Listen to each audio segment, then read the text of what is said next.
The Delhi Meitei Coordinating Committee (DMCC) on 1st April 2024 had written a letter to the Chief Election Commissioner of India, Chief Justice Honorable Supreme Court, Chief Justice Honorable High Court and Chief Electoral Officer Manipur to defer 18th Lok Sabha election in Manipur till an opportune time prevails in the state.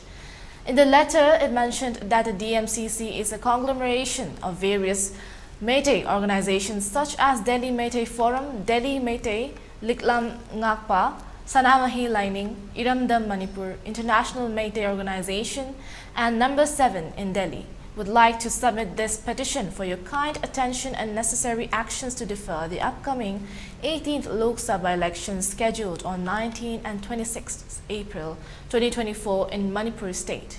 Whereas the ongoing ethnic mayhem in Manipur starting from 3rd May 2023 onwards, still continuing for nearly 11 months to this day, have caused immense physical, psychological, economic and political damages to various sections of the people of Manipur. According to official records, between 3rd May till date, the clash has cost 221 lives, nearly 70,000 persons from both the communities are being internally displaced persons and have been sheltered in temporary 319 relief camps. The economy has been worst affected. Many people have lost their jobs. Thousands of homes and properties have been destroyed, according to the media coordinator DMCC.